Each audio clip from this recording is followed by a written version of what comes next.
नमस्कार विद्यार्थी मित्रांनो, 10वी अभ्यासमालेमध्ये तुमचं स्वागत। आज या ठिकाणी इतिहासचं 10वं आणि शेवटचं प्रकरण आपण बघणार आहोत। या प्रकरणाचं नाव आहे 20व्या शतकातील राजकीय घडामोडी। तर हे इतिहासातलं शेवटचं प्रकरण आहे। आतापर्यंत तुम्ही 9 प्रकरणांचा संदर्भ ऐकलेला आहात, बघितलेला आहात। ज्या 9 प्रकरणांमध्ये तुम्ही संदर्भ बघितला असेल की भारतामध्ये युरोपियनांचं आगमन झालं आणि त्याच्यामध्ये इंग्रज सरस ठरले आणि मग इंग्रजांनी कशा पद्धतीनं भारतामध्ये साम्राज्य विस्तार केला आणि मग इंग्रजांच्या साम्राज्य विस्ताराला मध्ये आपल्या भारतीयांनी प्रतिकार केला, ज्याला आपण स्वातंत्र्य लढा असं म्हणतो। आणि मग त्या स्वातंत्र्य लढ्यामध्ये साधारण 1947 पर्यंत आपण कशा पद्धतीनं स्वातंत्र्य लढा चालवला आणि भारताला स्वातंत्र्य कशा पद्धतीनं मिळवून घेतलं, असा सगळा संदर्भ तुम्ही 9 प्रकरणांमध्ये बघितलेला आहात। आता हे 10वं प्रकरण थोडंसं वेगळं आहे। यामध्ये आपल्या देशाचा तसा काडीमात्र संबंध नाहीये, म्हणजे भारताचा संबंध नाहीये। भारताच्या पलीकडच्या गोष्टी या पाठामध्ये दिलेल्या आहेत, म्हणजे जागतिक घटनांचा संदर्भ या पाठामध्ये दिलेला आहे आणि तो आपल्याला थोडासा वेगळ्या अंगाने बघायचा आहे। तर या ठिकाणी नेमकं काय आहे, तर पहिलं महायुद्ध आहे, दुसरं महायुद्ध आहे, त्याच्यानंतर शीतयुद्ध आहे, अमेरिका आणि रशिया या 2 राष्ट्रांचं कशा पद्धतीनं उदय झाला तो संदर्भ आहे, रशियामधली राज्यक्रांती आहे, अमेरिकेमधली राज्यक्रांती आहे, असे काही जगातल्या घटना या पाठामध्ये आपल्याला दिलेल्या आहेत। तर आपण थोडक्यात या घटना समजावून घेण्याचा प्रयत्न करू। तर इथे पहिली महत्त्वाची घटना आहे 20व्या शतकातली, ती म्हणजे पहिलं जागतिक महायुद्ध, जे साधारण 1914 ते 1918 या कालखंडामध्ये झालं। तर या 4 वर्षाच्या कालखंडामध्ये हे पहिलं महायुद्ध झालं की ज्यानं जगामध्ये अनेक बदल घडवून आणलेले आपल्याला दिसतात। आता या पहिल्या जागतिक महायुद्धाला नेमकं कारणं कुठली कारणीभूत ठरली, तर 3 कारणं याच्यामध्ये पहिल्यांदा कारणीभूत ठरलेली दिसतात। ज्याच्यामध्ये एक महत्त्वाचं कारण आहे ते म्हणजे जगामध्ये निर्माण झालेला आक्रमक राष्ट्रवाद। त्यानंतर दुसरं महत्त्वाचं कारण आहे ते म्हणजे जगामध्ये निर्माण झालेली शस्त्रास्त्र निर्मितीची आणि वापराची किंवा साठ्याची स्पर्धा। त्यानंतर तिसरं महत्त्वाचं कारण आहे जगामध्ये किंवा युरोप खंडामध्ये बऱ्याच अंशी निर्माण झालेला वसाहतवाद, या वसाहतवादाच्या निमित्ताने निर्माण झालेली स्पर्धा। अशी पहिली 3 मूळ कारणं या ठिकाणी कारणीभूत आहेत की ज्या 3 कारणांच्यामुळे युरोप खंडामध्ये राजकीय अस्थिरता निर्माण झाली। पण या पहिल्या महायुद्धाला जे तात्कालीन कारण ठरलं की ज्या तात्कालीन कारणामुळे या ठिकाणी या पहिल्या महायुद्धाला सुरुवात झाली, आणि ते म्हणजे ऑस्ट्रियाचा युवराज आर्चड्यूक फर्डिनंड याची विश्वासघातानं हत्या करण्यात आली आणि याच हत्येमुळे आपल्या या पहिल्या महायुद्धाला सुरुवात झाली। तर इथे हे तात्कालीन कारण आहे, आपल्या ऑस्ट्रियाच्या युवराजाची सर्बियाच्या एका नागरिकानं विश्वासघातानं हत्या घडवून आणली आणि या हत्येनंतर या पहिल्या महायुद्धाला सुरुवात झाली। आणि हे पहिलं महायुद्ध खरं तर युरोप खंडापुरतं मर्यादित असलेलं दिसतं, पण याच्यामध्ये युरोप खंडापुरतं जरी मर्यादित असलं तरी युरोप खंडातले या ठिकाणी जे देश होते ते 2 देश किंवा ते देश 2 गटांमध्ये विभागलेले आपल्याला दिसतात, ते म्हणजे मित्र राष्ट्र आणि दोस्त राष्ट्र। त्यामुळे पहिलं हे महायुद्ध मित्र राष्ट्र आणि दोस्त राष्ट्रांमध्ये लढलं गेलं, ज्याच्यामध्ये इंग्लंड, फ्रान्स, रशिया हे देश एका बाजूला असलेले दिसतात आणि ऑस्ट्रिया, हंगेरी, बल्गेरिया, रुमानिया हे ऑस्ट्रिया किंवा सर्बिया हे सगळे देश एका बाजूला असलेले आपल्याला दिसतात।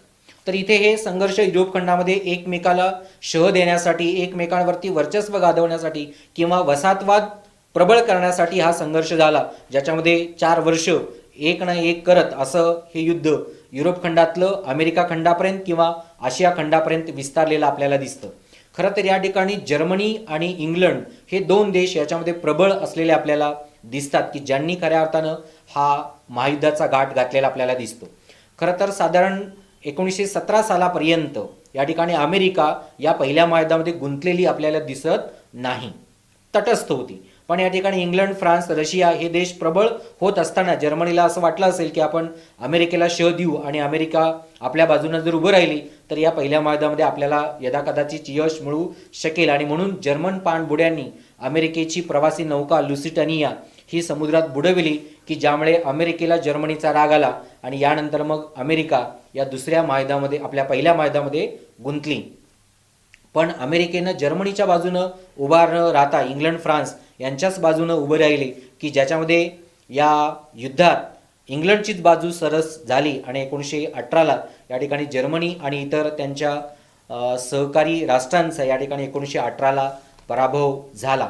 इथे रशियानं मात्र थोडीशी माघार घेतलेली दिसते, कारण 1917 साली रशियामध्येही राज्यक्रांती झाली, त्यामुळे रशियामध्ये दुसरंच राजकारण चालू असलेलं दिसतं. त्यामुळे इथे इंग्लंड, फ्रान्स आणि अमेरिका या 3 बलाढ्य राष्ट्रांनी जर्मनी आणि त्यांच्या सहकारी राष्ट्रांना या ठिकाणी पराभूत केलं आणि 1918ला या पहिल्या महायुद्धाचा शेवट झाला.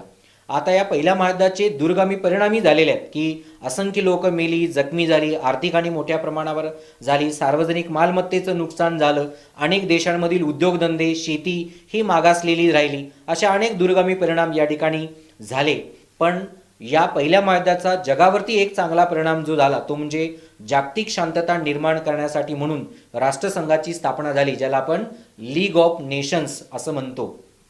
तर या लीग ऑफ नेशन्सची स्थापना झाली, ज्यांनी असं म्हटलं की पुढे जगामध्ये दुसरं महायुद्ध होऊ नये, जगामध्ये शांतता नांदावी, जगातील सगळ्या देशांमध्ये मैत्री आणि सहकार्याचे संबंध प्रस्थापित व्हावे, यासाठी आपण प्रयत्न करावे. यासाठी राष्ट्रसंघानं ते प्रयत्न 1918 नंतर चालू केले, ज्यालाच आपण लीग ऑफ नेशन्स या नावाने ओळखतो. पण लीग ऑफ नेशन्स ही काय जास्त काळ संघटना टिकली नाही, कारण अमेरिकासारखा देश या लीग ऑफ नेशन्समध्ये सहभागी झाला नाही, ज्याच्यामुळे आपल्या या पहिल्या महायुद्धानंतर स्थापन झालेल्या राष्ट्रसंघाला अपयश आलेलं दिसतं. यानंतर मग जगामध्ये कुठल्या घटना घडल्या, तर यानंतर जगामध्ये अशा 2 घटना घडल्या की ज्याच्यामध्ये जर्मनीमध्ये हिटलरचा उदय झाला आणि इटलीमध्ये मुसोलिनीचा उदय झाला. या दोघांच्या उदयामुळे दुसऱ्या महायुद्धाची नांदी या ठिकाणी ठरलेली आपल्याला दिसते, कारण मुसोलिनी आणि हिटलर हे दोघंही हुकुमशाह म्हणून आपापल्या त्या देशामध्ये उदयाला आले की ज्यांनी सर्वसामान्य लोकांवरती अधिराज्य गाजवण्याचा प्रयत्न केला, सर्वसामान्य लोकांना शह देण्याचा प्रयत्न केला, की ज्याच्यामुळे या ठिकाणी दुसरं जागतिक महायुद्ध या ठिकाणी घडलेलं आपल्याला दिसतं. तर हिटलर आणि मुसोलिनी यांच्या बाबतीत 2-3 गोष्टी लक्षात ठेवायच्या. तर हिटलर हा जर्मनीमध्ये हुकुमशाह म्हणून उदयाला येत असताना याने एकच धोरण ठेवलं, ते म्हणजे काय म्हणतो की श्रेष्ठ आणि कनिष्ठ हा पहिला एक तत्व ठेवलं, म्हणजे ख्रिश्चन हे श्रेष्ठ आणि ज्यू हे नीच किंवा निकृष्ट. त्यामुळे ज्यू लोकांची मोठ्या प्रमाणात कत्तल घडवून आणून त्यानं स्वतःची दहशत निर्माण करण्याचा प्रयत्न केला. त्यानंतर त्यानं नाझी नावाचा पक्ष स्थापन केला आणि नाझी पक्षाची तत्व सर्वसामान्य लोकांमध्ये रुजवण्याचा प्रयत्न केला. यानंतर स्वतःची दहशत निर्माण करण्यासाठी त्यानं ब्राऊन शर्ट्स नावाचं स्वतःचं खाजगी सैन्य निर्माण केलं आणि स्वतःचं खाजगी सैन्य निर्माण करत असताना जनतेला एक असा विश्वास त्यानं दिला की पहिल्या जागतिक महायुद्धामध्ये जर्मनीचा जर पराभव का झालेला असेल तर इथल्या राजसत्तेमुळे, आणि म्हणून मग तिथली राज्यसत्ता त्यानं उलटवून टाकली आणि स्वतः तो हुकुमशाह म्हणून जर्मनीमध्ये उदयाला आला. पण स्वतःच्या त्या हुकुमशाही धोरणामुळेच खरं तर दुसऱ्या जागतिक महायुद्धामध्ये जर्मनीला अनेक समस्यांना सामोरं जावं लागलेलं आपल्याला दिसतं. जसं या ठिकाणी हिटलरनं नाझी पक्ष स्थापन केला, स्वतःचं खाजगी सैन्य स्थापन केलं ब्राऊन शर्ट्स नावाचं, तसाच आराखडा इटलीमध्ये मुसोलिनीनं सुद्धा सुरू केलेला आपल्याला दिसतो.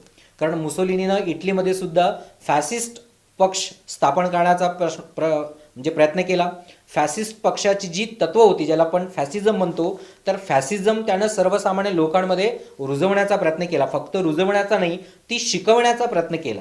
कारण फॅसिस्ट पक्षाची जी तत्व होती किंवा फॅसिझम हा जो एक विचार होता तो माध्यमिक आणि प्राथमिक शाळांमध्ये त्यानं अभ्यासामध्येही समाविष्ट केला, म्हणजे त्याचं शिक्षण त्यानं दिलं आणि स्वतःचं वजन किंवा प्रतिभा आपली उंचावण्याचा प्रयत्न केला.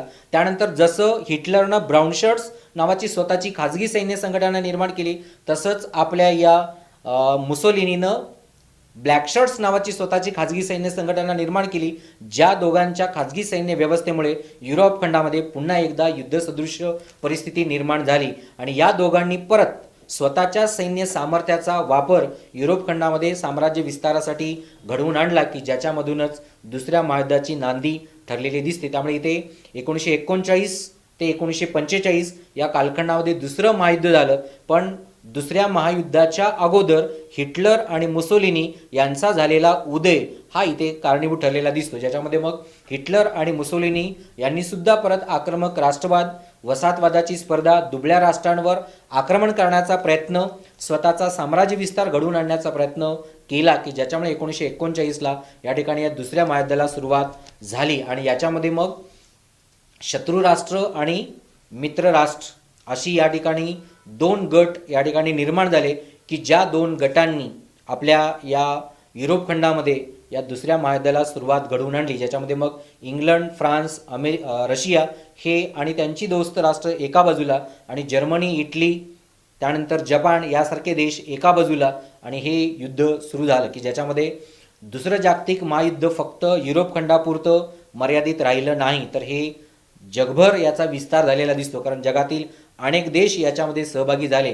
पण प्रामुख्यानं 30 देश याच्यामध्ये पुढाकार घेऊन लढताना आपल्याला दिसतो. म्हणजे जगातील 30 देश या दुसऱ्या महायुद्धामध्ये प्रामुख्यानं सहभागी झाले की ज्यांनी आपल्या या दुसऱ्या महायुद्धाचा विस्तार जगभर घडवून आणलेला दिसतो.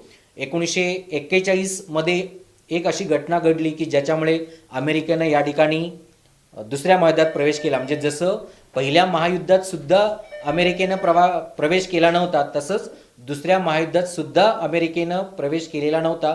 दुसऱ्या महायुद्धाच्या कालखंडामध्ये सुद्धा अमेरिका तटस्थ होती. पण 1941 साली जपाननं अमेरिकेच्या पर्ल हार्बर या बंदरावर आक्रमण केलं की ज्या पर्ल हार्बर बंदरावर आक्रमण जपाननं केलं आणि अमेरिकेला शह देण्याचा प्रयत्न केला, ज्यामुळे अमेरिका दुसऱ्या महायुद्धात सुद्धा ओढली गेली. आणि मग इथे अमेरिकेनं जपानच्या बाजूने उभा न राहता जपानच्या विरोधात उभं राहिलं आणि इंग्लंड, फ्रान्स, रशिया यांच्या गटामध्ये अमेरिका सहभागी झाली. आणि त्यानंतर या दुसऱ्या महायुद्धाचा विस्तार हा अमेरिका खंडापर्यंत गेलेला आपल्याला दिसतो.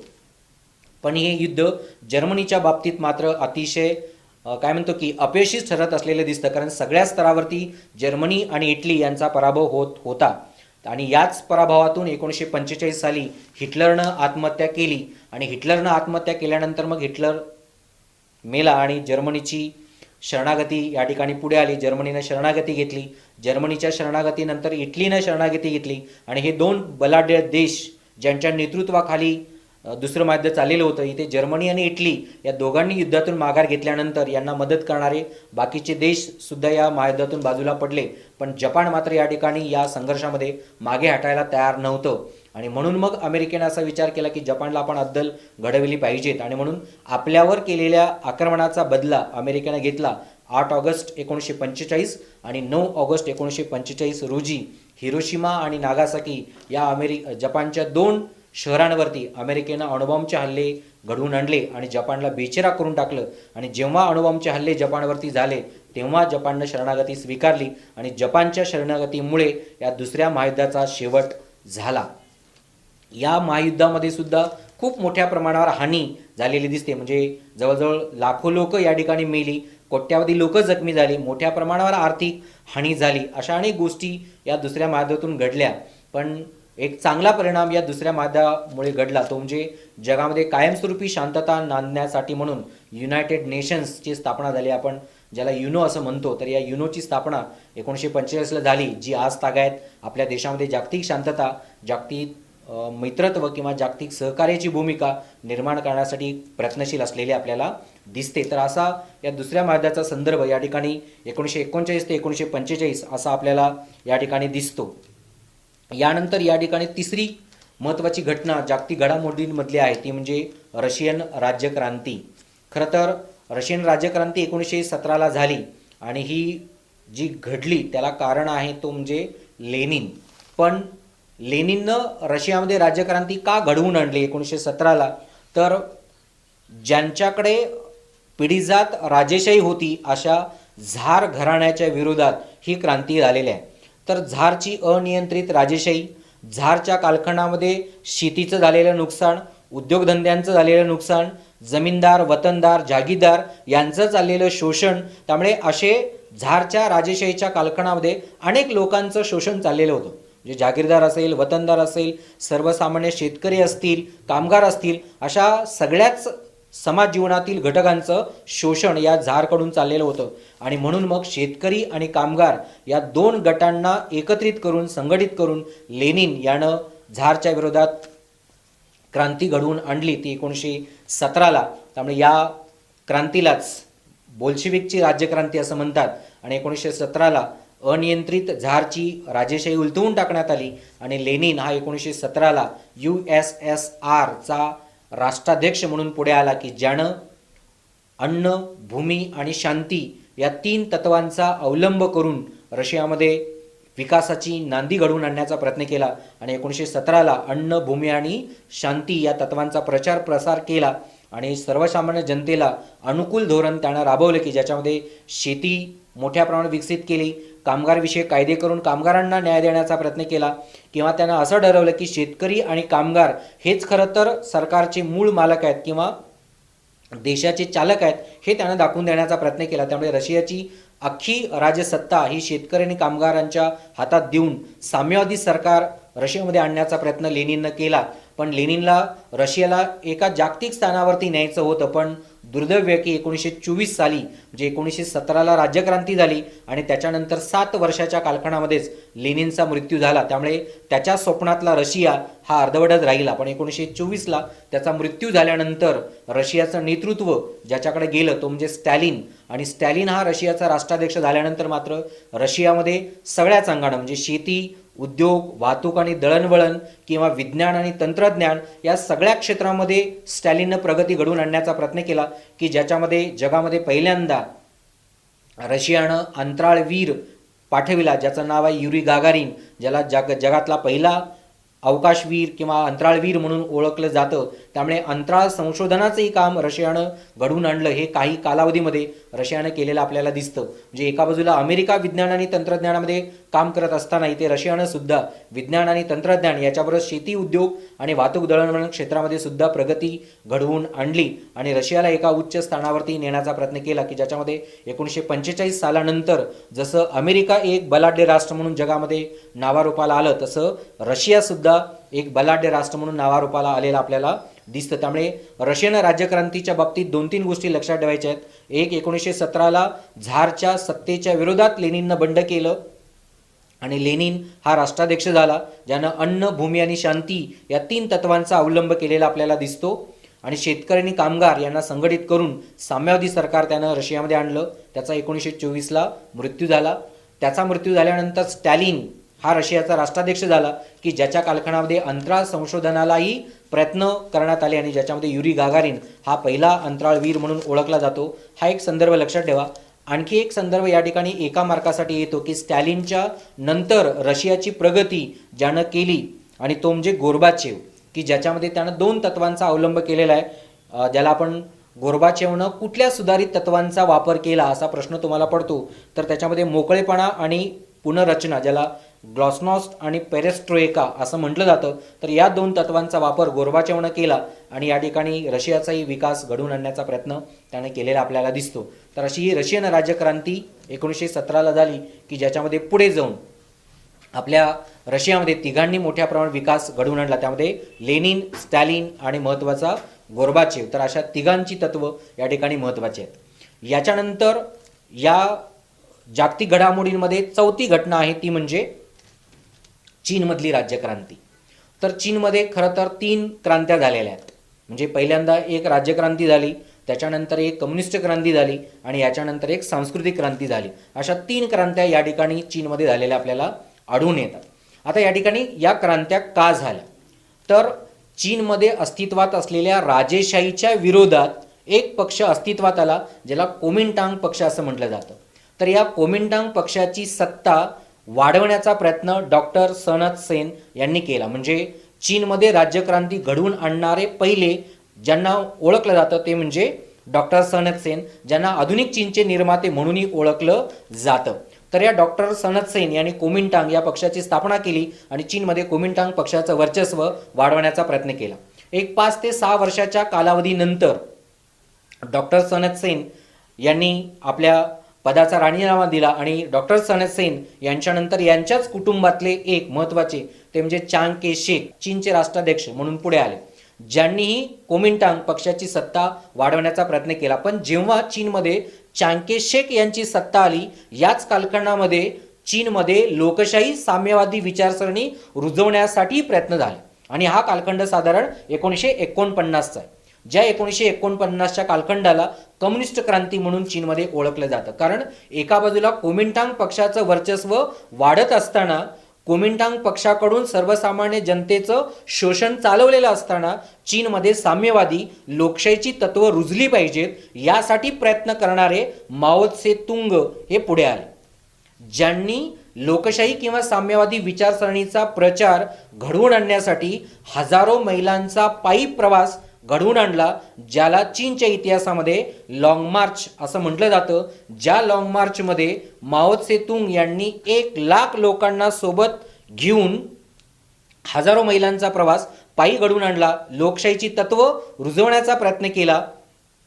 आणि या 1,00,000 लोकांच्या मधले जवळजवळ 70 लाख लोक मृत्युमुखी पडली, तरी माओ त्से-तुंग आपल्या विचारापासून ढळले नाहीत आणि त्यांनी कम्युनिस्ट राज्यक्रांती घडवून आणली, जिथे साम्यवादी किंवा लोकशाही तत्व माओ त्से-तुंग यांनी रुजविली. आणि चांग के-शेक याच्यानंतर जर चीनमध्ये कोणाची सत्ता निर्माण झाली असेल तर ती माओ त्से-तुंग यांची निर्माण झाली, ज्यामुळेच माओ त्से-तुंग यांच्या एका उदारमतवादी विचारसरणीमुळे चीन जगामध्ये एका वेगळ्याच संकल्पनेतून पुढे आला, ज्याला माओवादी चीन म्हणून ओळखलं जातं, की ज्यांनी सर्वसमावेशक राजकारण घडवून आणण्याचा प्रयत्न चीनमध्ये केला.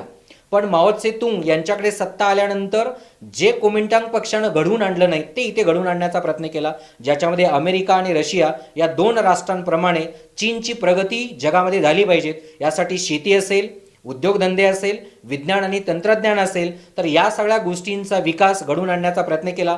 त्यानंतर शिक्षण व्यवस्थेमध्ये बदल केले, आरोग्य व्यवस्थेमध्ये बदल केले, अशा सगळ्या अंगानं चीनचा विकास त्यांनी घडवून आणला, की ज्याच्यामुळे स्वतःचा एक वेगळा कार्याचा प्रभाव चीनमध्ये निर्माण केला. म्हणूनच चीनला माओ त्से-तुंग यांच्यानंतर माओवादी चीन म्हणून ओळखलं जातं. पण माओ त्से-तुंग यांच्या कालखंडामध्ये एक अशी अघोरी घटना घडली, ज्याला 1966 साली सांस्कृतिक क्रांती म्हणून ओळखलं जातं. हा कालखंड मात्र चीनच्या इतिहासामध्ये थोडासा वेगळा आपल्याला बघायला मिळतो. आता इथे 1966ला झालेली क्रांती ही सांस्कृतिक क्रांती असं का म्हटलं जातं, तर एकच तत्व या बाबतीत लक्षात ठेवा, की 1966 साली चीनमध्ये बौद्ध भिक्षूंची मोठ्या प्रमाणावर कत्तल करण्यात आली. फक्त या ठिकाणी बौद्ध भिक्षूंची कत्तल झाली असं नाही, तर बौद्ध मंदिरही उद्ध्वस्त करण्यात आली. आणि जिथे बौद्ध मंदिरं उद्ध्वस्त करण्यात आली, बौद्ध भिक्षूंची कत्तल करण्यात आली, याच घटनेला चीनमध्ये सांस्कृतिक क्रांती असं म्हणून ओळखलं जातं. खरं तर 1966 साली ज्या चीनमध्ये बौद्ध भिक्षूंची कत्तल घडवून आणण्यात आली, बौद्ध धर्मीयांना विरोध करण्यात आला, खरं तर याच चीननं आज बौद्ध धर्मालाच अंगीकारले आपल्याला बघायला मिळतं. कारण आज सगळ्यात जास्त बौद्ध धर्म कोण स्वीकारत असेल, त्याचा कोण जर प्रचार प्रसार करत असेल तर ते चीन लोकच आपल्याला बघायला मिळतात. कारण तिबेटियन वर्चस्व मिळवल्यानंतर खरं तर त्यांनी बौद्ध धर्माचा अंगीकार आपल्याला केलेला दिसतो आणि त्याचा प्रचार आणि प्रसार या ठिकाणी केलेला आहे. त्यानंतर पुढे 1979 साली चीनमध्ये डेंग शिओपिंग हे सत्तेवर आले आणि खऱ्या अर्थानं चीनचा मोठ्या प्रमाणावर राज्यविस्तार किंवा आर्थिक आणि राजकीय सामाजिक विकास या डेंग शिओपिंग यांनी घडवून आणला आणि चीनमध्ये साम्यवादी लोकशाही तत्वांची खरी जपणूक किंवा त्याचा प्रचार आणि प्रसार 1979 नंतर या डेंग शिओपिंग यांनी घडवून आणलेला दिसतो. तर या ठिकाणी चीनच्या क्रांतीमध्ये या 3 गोष्टी लक्षात ठेवायच्या आहेत किंवा एक 3-4 नावं लक्षात ठेवायची आहेत, की पहिल्यांदा ज्यांनी क्रांती घडवून आणली ते डॉक्टर सन यत-सेन, जे कोमिंटांग पक्षाचे प्रवर्तक होते. त्यानंतर चांग के-शेक यांनी कोमिंटांग पक्षाच्या अनुषंगाने राजकारण करण्याचा प्रयत्न केला, पण सर्वसामान्य जनता, शेतकरी, कामगार यांचं शोषण चाललेलं होतं, ज्याचा प्रतिकार करण्याचा प्रयत्न माओ त्से-तुंग यानं केला आणि लोकशाही साम्यवादी विचारसरणी त्याने रुजवली, ज्यामुळे पुढे जाऊन चीनची सगळ्याच क्षेत्रांमध्ये प्रगती झाली. म्हणून आपण माओवादी चीन म्हणून ओळखतो.